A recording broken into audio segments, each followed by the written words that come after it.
ଦର୍ଶକ ବନ୍ଧୁ, ଆଜି ମୁଁ ଧନ ରଖିବା ସ୍ଥଳ ବିଷୟରେ କହିବି।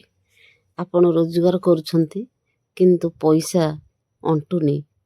ତେଣୁ ଏଥିରୁ ଆମେ ଜାଣୁଛେ ଯେ ଧନ ରଖିବା ସ୍ଥାନ ଠିକ୍ ଦିଗରେ ରହୁନି। ତେଣୁ ବାସ୍ତୁ ଅନୁସାରେ ନ ରହିବାରୁ ପଇସା ପତ୍ର ଅଣ୍ଟୁନାହିଁ କିମ୍ବା ପଡ଼ୁନାହିଁ। ଏଠାରେ ସେଫ୍ ଦକ୍ଷିଣ ପୂର୍ବ ଓ ଦକ୍ଷିଣ ପଶ୍ଚିମ କୋଣକୁ ଛାଡ଼ି ଦକ୍ଷିଣ କାନ୍ଥକୁ 1 ଇଞ୍ଚ ଦୂରେଇକି ରଖିବ। ଏହାର ମୁହଁ ଉତ୍ତର ପଟକୁ ରହିବ।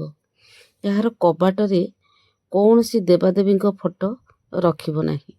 ଏହାର ପୂର୍ବ କିମ୍ବା ପଶ୍ଚିମ ପଟରେ ଲଗେଇ ପାର। ଏହା ମଧ୍ୟରେ ଶ୍ରୀଯନ୍ତ୍ର କିମ୍ବା କୁବେର ଯନ୍ତ୍ର ରଖିବା ଶୁଭପଦ ଅଟେ। ଏହାକୁ ଉତ୍ତର ଦ୍ୱାରର ଠିକ୍ ସିଧାରେ ମଧ୍ୟ ରଖିବ ନାହିଁ, ଟିକିଏ କଡ଼କୁ ହିଁ ରଖିବ। ଟଙ୍କା ପଇସା ରଖିବା ପାଇଁ ବ୍ୟବହୃତ ସେଫ୍ କିମ୍ବା ଆଲମିରାର ଗୋଡ଼ ଥିବା ଦରକାର। ଏହା ସିଧା ରଖିବା ଦରକାର। ଏହାକୁ ଟିକେ ବଙ୍କା କି ତେଢ଼ା ମଧ୍ୟ ରଖିବ ନାହିଁ।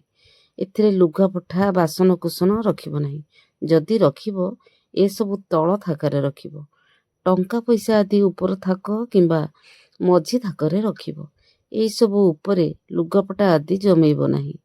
ଏହା ଉପରେ କୌଣସି ଭାରି ଜିନିଷ ଯେମିତି ଟ୍ରଙ୍କ ବାକ୍ସ ଆଦି ରଖିବ ନାହିଁ। ସୁନା ରୂପା ଆଦି ମୂଲ୍ୟବାନ ବସ୍ତୁ ସେଫ୍ର ପଶ୍ଚିମ କିମ୍ବା ଦକ୍ଷିଣ ଭାଗରେ ରଖିବ।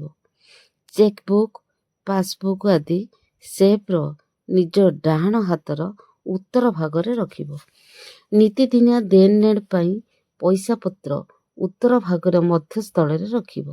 ମୂଲ୍ୟବାନ ଅଳଙ୍କାର ଆଦି ଦକ୍ଷିଣ ଭାଗର ବଡ଼ ସେଫ୍ରେ ରଖିବ।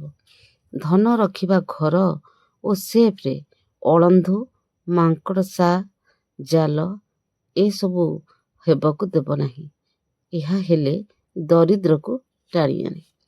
ଧନ ବାକ୍ସକୁ ସକାଳ ସନ୍ଧ୍ୟା ମାର୍ଗଶିର ମାସର ଗୁରୁବାର ଓ ଶୁକ୍ରବାର ଆଦିରେ ପୂଜା କଲେ ଧନ ବୃଦ୍ଧି ହୋଇଥାଏ। ଧନ ରଖିବା ସ୍ଥଳ ସେଫ୍ ଆଦି ହଳଦିଆ ରଙ୍ଗ କରିବା ଉଚିତ। ଏହା ଧନ ବୃଦ୍ଧିରେ ସହାୟକ ହୁଏ। ଏଠାରେ ସୁଗନ୍ଧିତ ଅତର, ସ୍ପ୍ରେ ଆଦି ରଖିବ ନାହିଁ। ଦର୍ଶକ ବନ୍ଧୁ, ଯଦି ଟିପ୍ସଟି ଭଲ ଲାଗୁଥାଏ ତେବେ ଆପଣ ଟିକେ ଲାଇକ୍ କରିବେ, ସେୟାର କରିବେ ଏବଂ ସବସ୍କ୍ରାଇବ୍ କରିବେ। ରହୁଛି। ଜୟ ଜଗନ୍ନାଥ।